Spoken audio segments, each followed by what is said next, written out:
এই জন্য আমি সবসময় বলি, যুবক, যে তোমাকে আখিরাতের কথা মনে করায় না, যার সাথে চললে ফিরলে তোমার মৃত্যুর কথা মনে পড়ে না, আল্লাহর কথা মনে করে না, পরকালের কথা মনে পড়ে না, আযানের জবাবে নামাজের কথা বলে না, মনে রাখবে ওইটা কোনো বন্ধু না, ওইটা ইবলিস আর শয়তান ছাড়া আর কিচ্ছু না। এটা শয়তান, এটা ইবলিস। বন্ধু তো হবে সে যে আখিরাত মনে করা। কোরআনুল কারীমের মধ্যে আছে, সূরা সাফফাতের মধ্যে, জান্নাতি ব্যক্তি জান্নাতে বাকি জান্নাতীদের কাছে গল্প শোনাবে। এক জান্নাতি বলবে, আমার একটা পরিচিত লোক ছিল দুনিয়ায়, যে সব সময় আমাকে বলতো আখিরাত হবে না। হুদ একবার তুই একটা বেকুব, তোর 14 গোষ্ঠী বেকুব, আহাম্মকের হেডকোয়ার্টার বেটা। ইদা মিতনা ওয়া কুন্না তুরাবান ওয়া ইযামান ইন্না লামাদিনুন, আমরা মরব, হাড্ডি হব, একবারে চূর্ণ বিচূর্ণ হবে, মাটির সাথে মিশে যাবে, এরপরে কোন দিন বলে আমগরে আবার উঠাবে হাসরের ময়দান। কই পাইব হাড্ডি, কই পাইব চামড়া, কই পাইব গোশত, কোনখান থেকে কি করবো? এগুলো কথা বেটা, কথা এগুলো। এইভাবে আমাকে বলতো, কিন্তু আমি তার পাল্লায় পড়ি নাই। আমি নিজেকে বাঁচাইয়া আমি আজকে আল্লাহর দয়ায় জান্নাতি হয়ে গেছি। তো আল্লাহ তাআলা কোরআনে আছে, আল্লাহ তাআলা নিজে ডাক দিয়ে বলবে, হাল আনতুম মুত্তালিউন, তোমার সেই বন্ধুটা, তোমার সেই পরিচিত জনটার পরিণতি এখন কি? দেখবা কি? জান্নাতি কি বলবে? দেখবা দোস্তরে, দেখবা এখন? জান্নাতি বলবে, হ্যাঁ দেখবো। আল্লাহ তাআলা জান্নাতের দেয়ালের মধ্যে জাহান্নামের দৃশ্য ভাসায় দিবেন। তাফসীরের মধ্যে আছে, সেই বন্ধুকে দেখবে এ জান্নাতের সিংহাসনে বসে, সেই লোক তার সেই পরিচিত বন্ধুকে দেখবে জাহান্নামের মাঝ বরাবর, ফাত্তালা ফারাআহু ফি সাওয়াইল জাহিম, জাহান্নামের মাঝ বরাবর ভীষণ আগুনের মধ্যে একবার নিচে নামছে আর একবার উপরে উঠছে। তাফসীরের মধ্যে আছে, সেই জান্নাতি বান্দা লাফ দিয়ে এভাবে দাঁড়িয়ে যাবে, চিৎকার দিয়ে বলবে, তাল্লাহি ইন কিত্তা লাতুরদিন, আল্লাহর কসম বন্ধু তুই তো আমাকেও এই খাদে ফেলে দিস। হায় ওয়ালাউলা নি'মাতু রাব্বি লাকুনতু মিনাল মুহদারিন, আমার মনিবের যদি দয়া না হতো রে বন্ধু, আজ তো আমিও এমন ফাঁদে পড়ে যেতাম।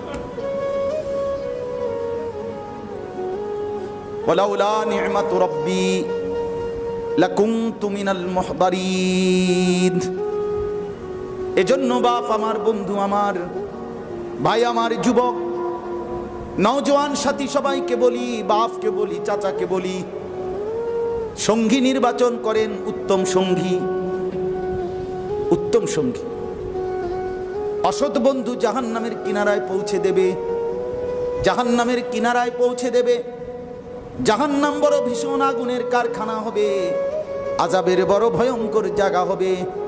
রব্বুল আলামিন নিজে কোরআনে বলেছেন, ফাআনদারতুকুম নারান তালাযযা, আমি আল্লাহ নিজে তোমাদেরকে ধাউ ধাউ জ্বলন্ত লেলিহান জাহান্নামের আগুনের ভয় দেখাচ্ছি। বান্দা, আমি আল্লাহ নিজে ভয় দেখাচ্ছি। বান্দা, আমার কথাটা ফালতু মনে করো না, আমি মনিবের কথাটাকে ফেলে দিও না, আমি ভয় দেখাইলাম। আমি লাহুম মিন ফাওকিহিম যুলালুম মিনান নার ওয়া মিন তাহতিহিম যুলাল। আল্লাহ বলেন, বান্দা জাহান্নামের আগুনে তোমাকে কেমনে ঢুকানো হবে, আমি আল্লাহ এটার বর্ণনা আমি নিজেই বলে দিচ্ছি। আল্লাহ তাআলা বলেন, বান্দা জাহান্নামের আগুনে তোমাকে যখন প্রবেশ করানো হবে, তখন তোমার মাথার উপরে জাহান্নামের আগুনের মেঘমালার মতো আবরণ থাকবে। মিন ফাওকিহিম ওয়া মিন তাহতিহিম, নিচেও তোমার আগুনের আবরণ থাকবে, উপরেও আগুনের আবরণ, নিচেও আগুনের আবরণ, মাঝখানে তুই নাফরমান জাহান্নামের আগুনে জ্বলবি। শিক কাবাব যেমনে উপরে কয়লা, নিচেও কয়লা, মাঝখানে যেমন শিক ঢুকায় কাবাব বানায়, রব্বুল আলামিন বলে নিচেও আগুনের আবরণ, উপরেও আগুনের আস্তরণ, এর মাঝখানে থাকবি তুই নাফরমান। যালিকা ইউখাফফিফুল্লাহু বিহি ইবাদা, আল্লাহ বলে এটা কিন্তু আমি ভয় দেখাচ্ছি। ইউখাফফিফুল্লাহ, আল্লাহ ভয় দেখাইলাম আমার বান্দাদেরকে। ইয়া ইবাদি ফাত্তাকুন, আল্লাহ আবার বলে, হে আমার বান্দা আমাকে ভয় করো, আমারে ভয় করো। আমারে ভয় করো। এই জন্য মেরে মোহতারাম, জীবনটা সুন্দর করেন, জিন্দিগি সুন্দর করেন, জিন্দিগি সুন্দর করেন। আরেকবার জীবন নিয়ে ভাবেন, আরেকবার সময় নিয়ে ভাবেন। এই আমার শায়েখ আমাদের হজরত এতক্ষণ বললেন আজীব অল্প কথায় 6টা বার 6 জায়গায় মৃত্যুর কথা স্মরণ করতে আমাদেরকে বললেন কি না বলেন? আমিও তো মনোযোগ দিয়ে শুনছি এখানে বসে বসে। 6টা কথা বলছেন। 1 নাম্বার, ঘুমাইতে যাওয়ার সময় মনে আছে কি? আল্লাহুম্মা বিসমিকা আমুতু আমুতু, এই যে মৌত আল্লাহ রসুল মনে করাই দিয়েছে। ঘুম থেকে উঠার সময় আলহামদুলিল্লাহিল্লাযী আহইয়ানা বা'দা মা আমাতানা আমাতানা, এই যে মৌত, আল্লাহ মরে তো গেছিলাম, আপনি বাঁচাই দিলেন। এই মরতে মরতে ঘুম যেতে যেতে একদিন সত্যিই মরে যাব, আর উঠব না।